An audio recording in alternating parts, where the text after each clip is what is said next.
Salut, la pragmatime. Il vient d'arriver quelque chose d'intéressant et je me suis dit que ça serait pas mal d'aborder le sujet. Alors le sujet, c'est quelle place nous laissons aux femmes sur les réseaux. Quelle place nous laissons aux femmes dans l'agriculture ou dans l'autonomie. Il y a peu, j'ai contacté le fou allié pour avoir son avis sur le combat écoféministe. Alors il y a des choses qui m'agacent dans le combat écoféministe, je suis linké 2 de mes vidéos pour lui donner mon point de vue, j'espère qu'il les écoutera en entier, parce que c'est nuancé quand même, il faut aller jusqu'au bout pour avoir la nuance. Et je lui ai expliqué que, eh bien, c'était toujours des femmes des villes qui donnaient des leçons aux femmes des campagnes, et que quand on mettait le projecteur sur une femme à la campagne, c'était souvent sur des choses qu'on qualifierait de... on va dire ésotérique. C'est-à-dire que la tronche en biais n'hésiterait pas à tomber dessus sans problème. Ça va être soit dans des trucs chamaniques, soit dans des ondes vibratoires, etc., etc. Donc quand on met l'accent sur une femme de campagne, c'est ça qu'on met en avant. On met pas en avant la femme qui milite, la femme qui met les mains dans la terre, la femme qui produit, tu vois. Ça me pose un problème. Donc au niveau de l'écoféminisme, ça me pose un problème parce que, déjà, ça chante un peu le combat écologique, parce qu'on oublie toute une partie des femmes qui travaillent et qui militent dans ce truc-là, donc on les invisibilise. Et de l'autre côté, on a donc des femmes qui vivent dans des villes, au slogan vulgaire, c'est ce que je t'ai expliqué, c'était les fameux bouffe ma chatte plutôt que le climat, etc., etc. Vous connaissez ces slogans-là, on en avait parlé. Mais je continue à réfléchir, et je me disais, en fait, justement, j'ai contacté le fou allié, qui défend les femmes. C'est un homme. Aujourd'hui, je fais une vidéo pour parler des femmes. Je suis un homme. Pourquoi on a 2 chaînes séparées, Sabrina et moi? Sabrina est quelqu'un de très douce, très gentille, très humaine, et moi j'ai un caractère un peu plus trempé, je pense que vous avez pu le comprendre depuis que vous suivez cette chaîne. Et Sabrina avait recréé sa chaîne, je crois que c'était 6 mois avant la mienne. Elle a recréé sa chaîne, et je lui ai dit, moi je veux pas en entendre parler, machin et tout. Puis après j'ai créé la mienne, tu vois. Et elle m'a dit, tu viens surtout pas foutre la merde sur ma chaîne, parce qu'on a 2 caractères complètement différents. Sabrina est une agricultrice, d'accord? Elle est inscrite, tout ça, là, on a nos numéros d'exploitants. Bon, on va parler justement des femmes dans l'agriculture, et je vais vous expliquer ce qui s'est passé dès qu'elle a créé sa chaîne, et ce qui se passe régulièrement dans son espace commentaire. Là, cette vidéo va parler des femmes en agriculture, qu'on voit très peu sur les réseaux. Quand on parle d'agriculture, on voit souvent des hommes. Et on va voir comment elles essayent de se montrer. On va parler des femmes en général sur les réseaux. Et pareil, un autre domaine qui m'intéressait, c'était l'autonomie. Combien de femmes vous voyez sur les réseaux qui présentent des projets d'autonomie? Est-ce que ça ne vous pose pas question au bout d'un moment? Est-ce que ça ne vous pose pas question? Est-ce que vous pensez que les femmes sont incompétentes? Est-ce que vous pensez que les femmes n'ont rien à dire? Non, il se passe tout à fait autre chose, et on va traiter ça. Donc déjà, on va faire le bilan sur les femmes la place des femmes dans l'agriculture. Donc c'est source ministère de l'Agriculture. La place des femmes dans l'agriculture. Les femmes représentent 29% des actifs permanents agricoles, contre 32% en 2010. Donc il y a eu une baisse. Il y a eu une baisse de 3%. D'accord? Depuis 2010. On est en 2024. On a perdu 3% de femmes en actifs permanentes dans l'agriculture. elle totalise un quart des chefs d'exploitation. Donc Sabrina en est une. 26% en 2020 contre 8% en 1970. Alors ça veut pas dire qu'elles n'étaient pas présentes dans l'agriculture, c'est qu'elles étaient conjoints collaborateurs, donc elles travaillaient avec leur mari, mais elles étaient, invisibilisées au niveau administratif. Elles perdent leur droit au chômage, leur droit à retraite, etc. Elles travaillent sur l'exploitation en étant invisibilisées du côté administratif, parce que le chef d'exploitation, c'est monsieur. Donc en 1970, il y avait 8%, on parle bien de chef d'exploitation. Donc c'est celle qui tient le rôle d'agricultrice en fait, d'accord.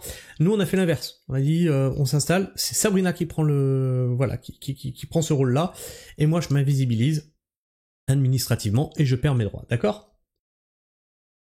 59% sont chefs d'exploitation, co-exploitantes ou associés. Donc dans ces 29% de femmes agricultrices. 24% sont salariés et 17% sont conjointes ou parents du chef d'exploitation. Aujourd'hui, on les comptabilise, ce qui n'était pas le cas en 1970. Part des exploitantes dans l'ensemble des exploitations. Ovins, caprins, 34%. Viticulture, elles sont 29%. En maraîchage, elles sont déjà moins, 26%. C'est ce que Sabrina fait. Porcins et volailles, 25%. Culture fruitière, 25%. Bovin, lait, 24%. Bovin mixte, 23%. On a tendance à dire que la profession se féminise. Cependant, est-ce que vous avez l'impression d'en voir plus sur les réseaux sociaux? Des femmes agricultrices, je veux dire. Alors, elles ont lancé une initiative que j'avais mis en avant sur la chaîne. Donc, pour se faire voir, pour faire connaître leurs activités, pour faire voir qu'elles sont là, qu'elles sont bien en place et qu'elles sont agricultrices. Donc tu as deux solutions pour te faire voir sur les réseaux. C'est tu parles de ton métier. Il y en a qui font ça, c'est le cas de Sabrina.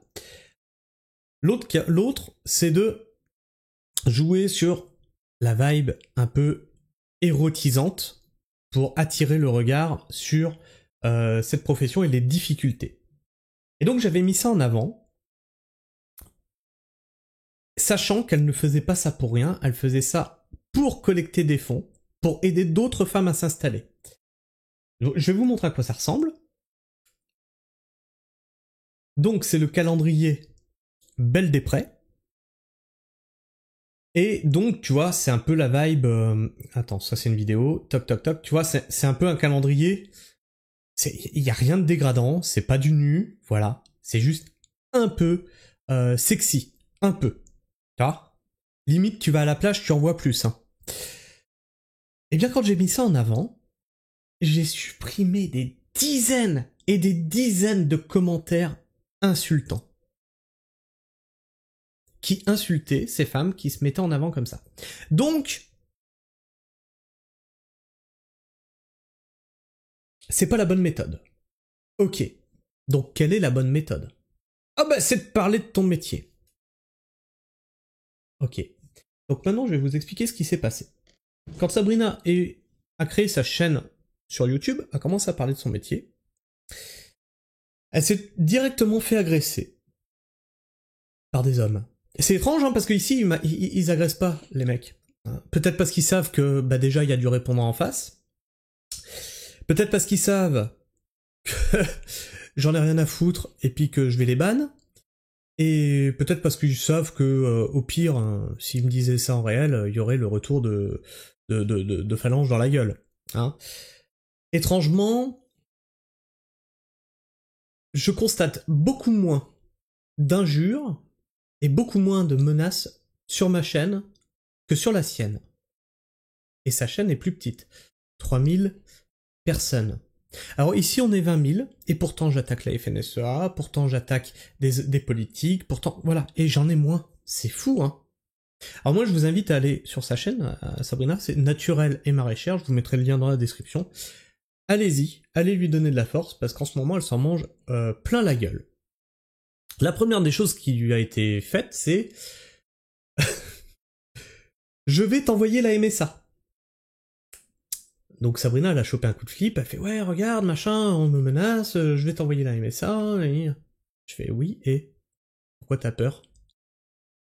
Ben, je sais pas, mais s'ils nous envoient la MSA... Ben, enfin, dis-moi, qu'est-ce qui est pas dans les... dans les normes? Ben rien, tout est déclaré. Ben oui, bon ben voilà. Donc ça, c'était le premier truc. Au fait, la MSA, on est constamment en contact avec eux. Hein. Juste comme ça. Et puis, à chaque fois qu'elle parle, on remet en question ses compétences. On remet en question sa parole. On remet constamment... Comme s'il fallait que ce soit un homme qui parle à sa place. Hein.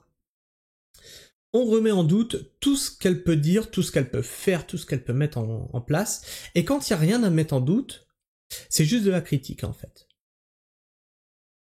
Alors dernièrement, elle a sorti une vidéo sur les poules. Qu'est-ce qui aurait pu sortir? Eh bien qu'elle n'est pas professionnelle. Alors, c'est bizarre parce qu'on a un numéro de Cheptel avec un... Merde, comment qu'elle appelle ça? Elle saurait mieux vous le dire que moi. Un truc, numéro non, pas d'exploitant, de... Enfin bref, c'est un truc, c'est un numéro que tu as pour avoir l'autorisation de vendre tes œufs sur le marché. Donc tout ça, tu vois, elle a fait ces démarches-là, et on lui dit dans les commentaires, t'es pas du tout professionnel, ça n'a rien à voir, tu dis de la merde. Alors ouais, elle a fait une erreur sur 5 minutes de vidéo, elle a dit que au-delà de 150 poules, les normes se durcissaient, alors que c'est 250. Oh, mon Dieu!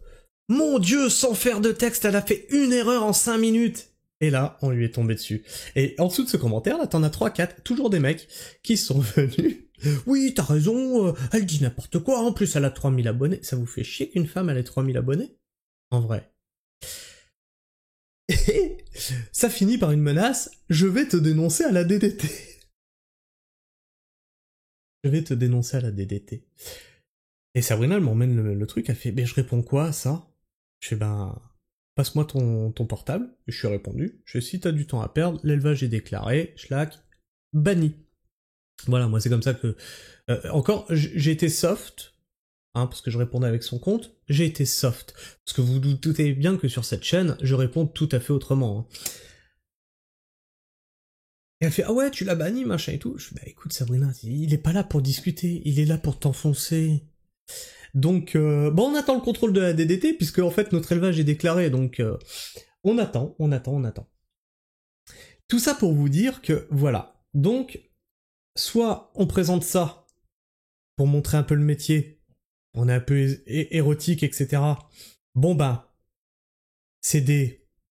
Voilà, mettez le mot qui commence en S et qui finit en hop, hein. Ça, c'est ce que j'ai eu dans les commentaires quand j'ai présenté leur calendrier, qui est fait pour collecter des fonds pour aider des femmes. Soit elles parlent sur leur réseau et leur parole est remise en doute. Elles sont menacées, harcelées, agressées. Alors au début, tu sais, tout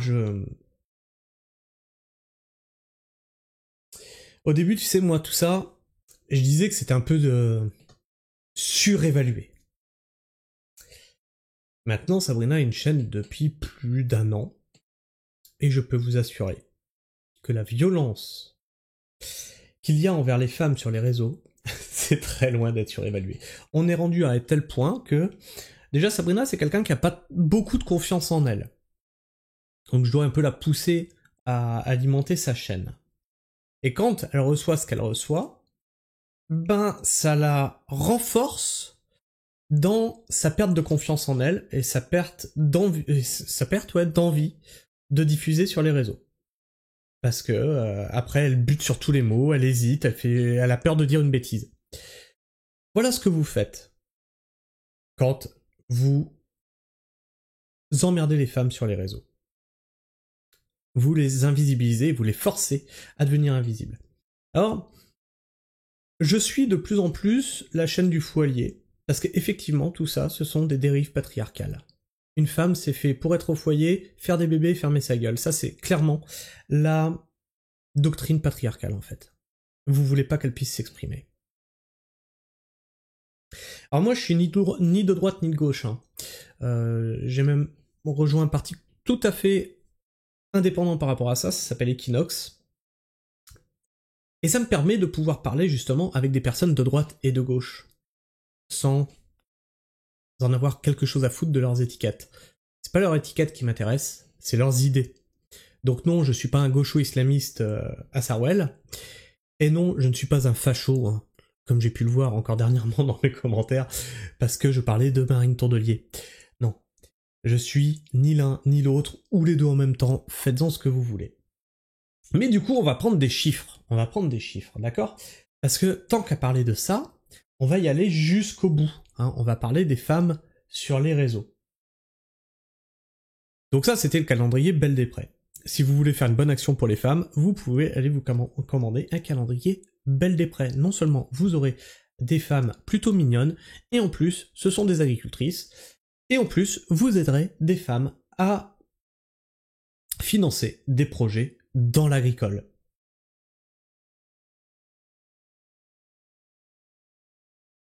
Donc, c'est le site Amnesty International. Amnesty International dénonce l'impact inquiétant des violences en ligne à l'égard des femmes. Et j'ai remarqué aussi que les gens, alors je sais pas si c'est la période où on est là en hiver ou quoi, ou si c'est parce que de plus en plus, tu vois, on voit que le monde se dégrade, etc. Mais je note qu'il y a de plus en plus d'agressivité, de pathétisme et de violence verbale. Mais la violence verbale se transforme ensuite en violence physique. Hein. Une violence verbale faite à une femme, on voit ce qu'il y a derrière votre tête, les gars. On voit très bien ce qu'il y a derrière votre tête. Ah oui, ça c'est un truc qui... Alors, pour le coup, ça c'est un truc qui m'agace. Hein. Toucher à une femme. Toucher... Voilà. Que je te vois pas faire.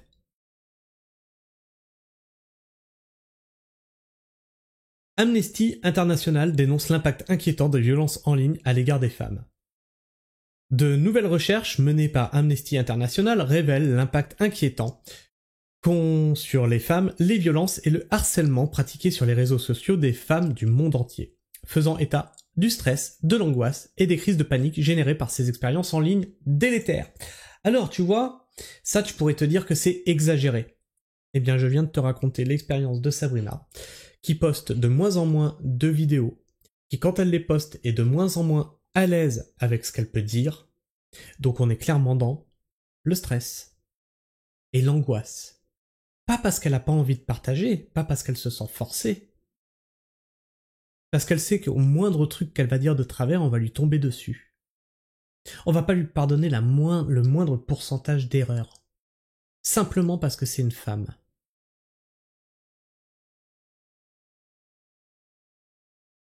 L'organisation a commandé un sondage Ipsos Mori au sujet des expériences vécues par les femmes âgées de 18 à 55 ans. Au Danemark, en Italie, en Nouvelle-Zélande, en Pologne, en Espagne, en Suède, au Royaume-Uni et aux États-Unis.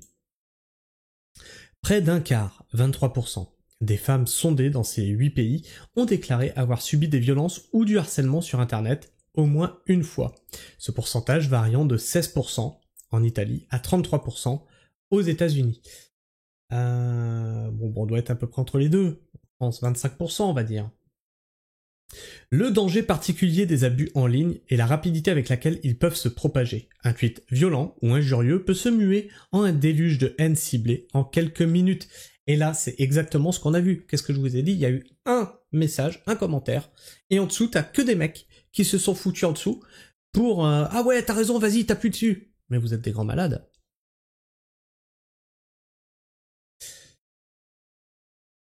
Fait des plus inquiétants. 41% des femmes ayant subi des violences ou du harcèlement en ligne. Alors on n'est pas sur quelque chose qu'on pourrait appeler du harcèlement. Alors comme je vous ai dit, on a recréé des chaînes. Parce que notre ancienne chaîne avait été supprimée suite justement à du harcèlement. Fait des plus inquiétants, 41% des femmes ayant subi des violences ou du harcèlement en ligne ont déclaré qu'en une occasion au moins, elles se sont senties menacées au niveau de leur sécurité physique. Internet peut être un espace effrayant et toxique pour les femmes. Chacun sait que la misogynie et les violences prolifèrent sur les plateformes de réseaux sociaux. Mais ce sondage montre à quel point les conséquences de violences en ligne sont désastreuses pour les femmes qui en sont la cible, a déclaré Azmina Drodia, chercheuse sur la technologie et les droits humains à Amnesty International. Les effets ne disparaissent pas lorsque vous vous déconnectez. Imaginez que vous recevez des menaces de mort ou de viol lorsque vous ouvrez l'application, ou des « je vais te dénoncer »,« oh, je vais t'envoyer l'administration ». C'est marrant, moi j'ai pas ça. Pourquoi vous me menacez pas, moi? Ou que vous vivez dans la peur que des photos privées ou à caractère sexuel soient partagées sur internet sans votre consentement. Le danger particulier des abus en ligne est la rapidité avec laquelle ils peuvent se propager. Un tweet violent ou injurieux peut se muer en un déluge de haine ciblée en quelques minutes. Il est temps que les entreprises de réseaux sociaux prennent ce problème au sérieux. Stress, angoisse et crise de panique. Amnesty International a interrogé des femmes qui se décrivent comme des internautes modérés à actives au sujet de leurs expériences de violence et de harcèlement en ligne. Dans tous les pays, un peu moins de la moitié, 46% des femmes sondées qui avaient subi de telles expériences ont dénoncé leur caractère misogyne ou sexiste. Souvent, c'est ça. Alors, tiens, on va juste aller voir un truc pour vous montrer ce qui peut énerver les gens. Je suis sûr que c'est ça.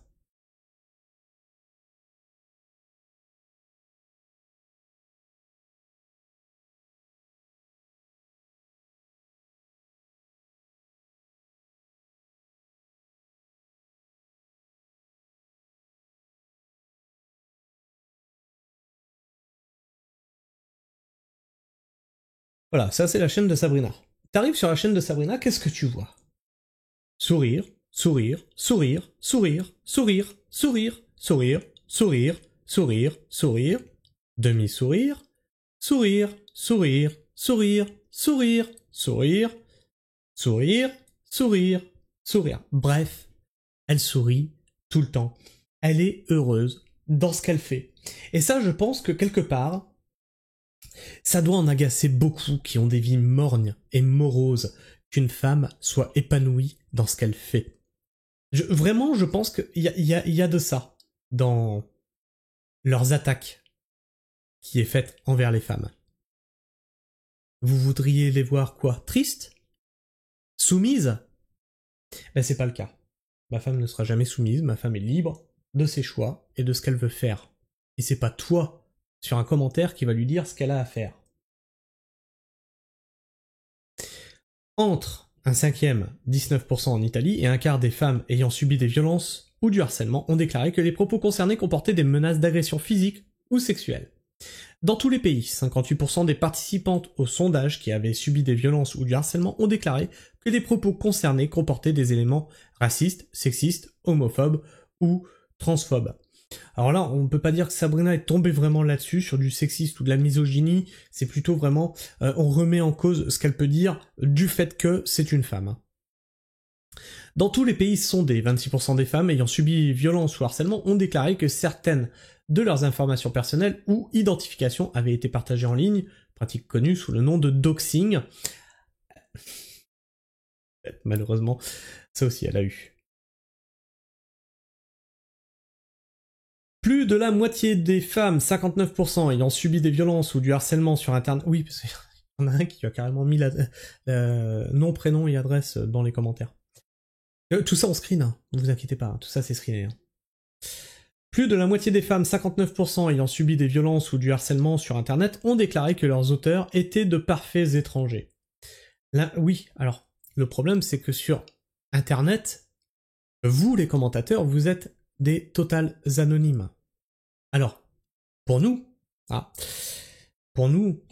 le créateur, vous êtes des anonymes, parce que vous êtes sous pseudo. Mais, si jamais il y a des plaintes qui tombent, et pas anonyme du tout, t'inquiète pas. L'impact psychologique des violences sur Internet peut s'avérer dévastateur. Dans tous les pays, 61% des femmes ayant déclaré avoir subi des violences ou du harcèlement en ligne ont affirmé que cela avait provoqué une baisse de l'estime de soi. Voilà. Et là, pour le coup, ma petite chérie, elle est là-dedans, là. Ou une perte de confiance en soi.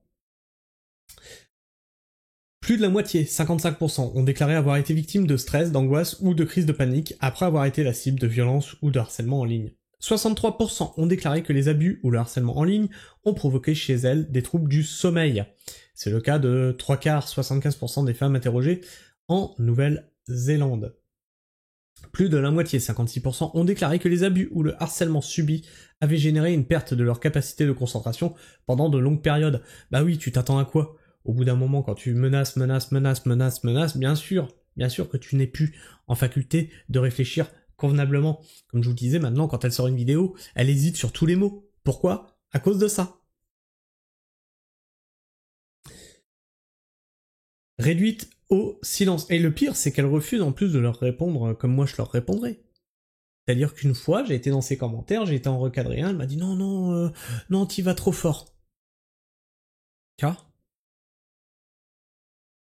Les réseaux sociaux, particulièrement pour les femmes et les groupes marginalisés, sont un espace essentiel s'agissant d'exercer son droit à la liberté d'expression. Les violences et les abus en ligne constituent une menace directe pour cette liberté d'expression. Plus des 3/4, 76%, des femmes ayant déclaré avoir subi des violences ou du harcèlement sur une plateforme de réseau social ont modifié la manière d'utiliser ces plateformes.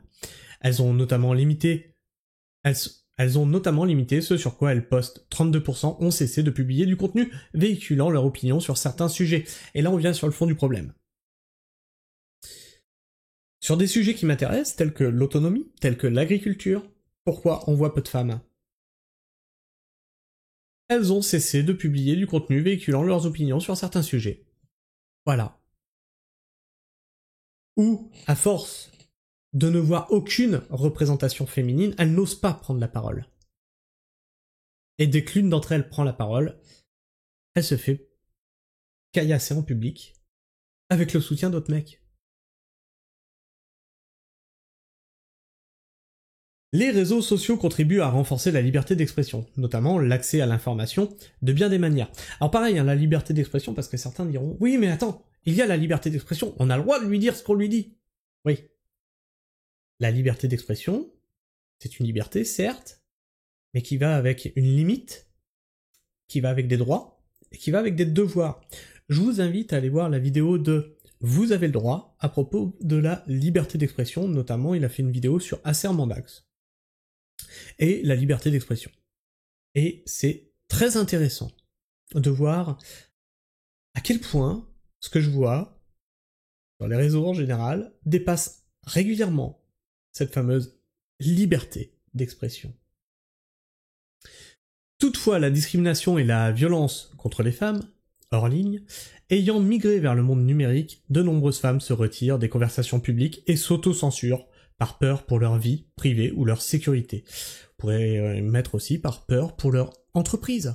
Hein, parce que là, c'est carrément ça qu'on menace pour Sabrina. Mais je lui ai dit, mais t'as aucune inquiétude à avoir. Tout est déclaré, tout est dans les normes, tout, voilà. On fait rien sans que ce soit dans les normes.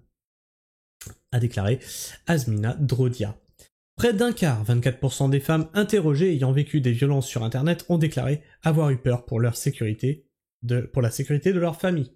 L'action des entreprises de réseaux sociaux demeure insuffisante. Les divers types de violences et d'abus sur Internet nécessitent des réponses des gouvernements et des entreprises en fonction de leur nature et de leur gravité. Les entreprises de réseaux sociaux ont la responsabilité de respecter les droits humains, notamment le droit à la liberté d'expression. Elles doivent faire en sorte que les femmes qui utilisent leur plateforme puissent le faire librement et sans avoir peur. Dans tous les pays sondés, le nombre de femmes ayant déclaré que les politiques gouvernementales visant à faire face aux violences sont inadaptées était significativement plus élevé sur celles qui les trouvent adaptées, avec 5 fois plus de femmes, donc les femmes disaient que c'était inadapté dans des pays qui, eux, trouvent qu'elles sont très adaptées en fait. avec 5 fois plus de femmes en Suède déclarant que ces politiques étaient inadaptées, 57%. Environ un tiers des femmes au Royaume-Uni, 33%. Aux États-Unis et en Nouvelle-Zélande, 32%. Ont déclaré que la réponse des services de police aux violences en ligne était insuffisante. Mais il y a aussi un truc, c'est que quand tu vas voir la police pour des choses qui sont faites sur les réseaux, souvent on te dit bah t'as qu'à couper les réseaux. Et puis il n'y a plus de problème. Je trouve ça un peu léger.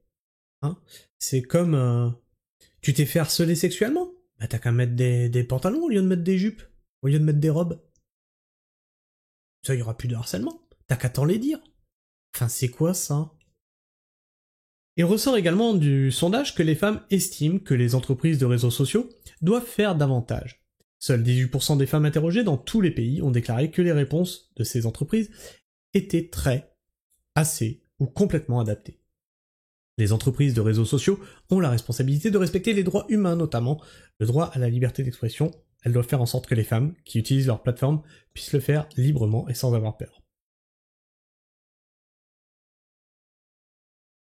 Je regarde si c'est encore un petit peu long. On va le finir. Hein. Amnesty International note que le droit à la liberté d'expression protège une expression qui peut s'avérer offensante, dérangeante et sexiste. Toutefois, la liberté d'expression n'englobe pas l'incitation à la haine ou à la violence. Qui plus est, chacun doit jouir de manière égale du droit à la liberté d'expression, qui englobe le droit pour les femmes de s'exprimer et de vivre sans être soumises aux violences ni aux atteintes aux droits humains, en ligne comme hors ligne. Les plateformes des réseaux sociaux affirment haut et fort qu'elles ne tolèrent pas les violences ciblées fondées sur le genre ou tout autre élément de l'identité d'une personne, et elles doivent désormais faire appliquer leurs propres normes collectives. Elles doivent aussi autoriser et habiliter les utilisateurs à se servir des options de sécurité individuelle et de confidentialité comme le blocage, la désactivation et le filtrage de contenu. Cela permet aux femmes et aux internautes en général de vivre une expérience en ligne moins toxique et nuisible. Alors ça c'est quelque chose que je fais régulièrement, c'est que tout ce qui m'agace, je mets tac, ne plus me proposer le contenu de cette chaîne et masquer cette chaîne. Voilà. Ça, je vois plus. Les entreprises de réseaux sociaux doivent aussi veiller à ce que les modérateurs soient formés pour identifier les menaces et les violences liées au genre et à d'autres éléments de l'identité sur leur plateforme. Par ailleurs, et là c'est pareil, hein, vous savez, il y a une loi qui est votée pour la fin de l'anonymat, enfin il y a une loi qui est discutée pour la fin de l'anonymat sur Internet. Alors d'un côté, je me dis que ça pourrait être une bonne idée, puisque du coup, plus personne n'est anonyme, et donc plus personne ne pourrait se permettre des dingueries. Parce que ils sont sous leur vraie identité. De l'autre côté, je me dis que c'est quand même dangereux, parce que ça voudrait dire que des femmes qui s'expriment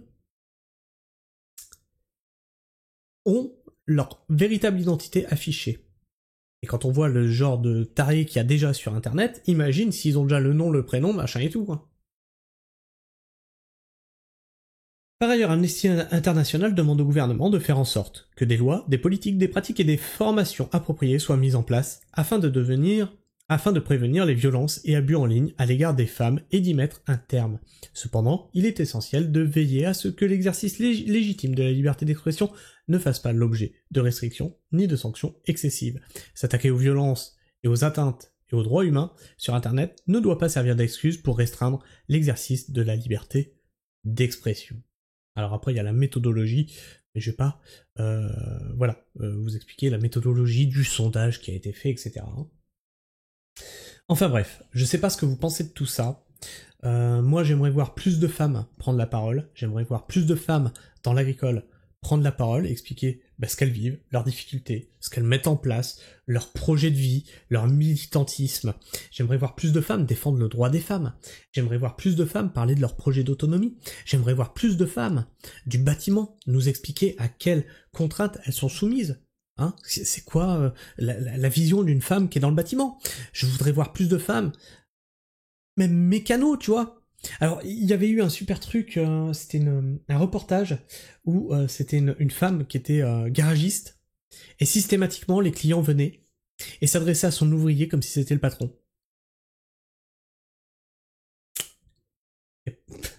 Ça, j'ai trouvé ça phénoménal. Parce que c'est une femme, elle est forcément pas mécanicien, tu vois. Elle peut pas être patronne en mécanique, tu vois. Elle peut pas être garagiste. C'est waouh. J'ai fait d'accord, ok. Ok, non mais là, on dépasse, ouais, on est... Comme quoi c'est bien ancré dans la tête, dans l'inconscient collectif, que une femme, c'est plutôt les métiers de soins, c'est plutôt les métiers, tu vois, de douceur, etc. Non, non, non, les femmes, elles sont partout, elles ont le droit de s'exprimer, elles ont le droit de monter dans l'entreprise, et puis bah tous ceux qui leur cassent les couilles, vous nous cassez les couilles.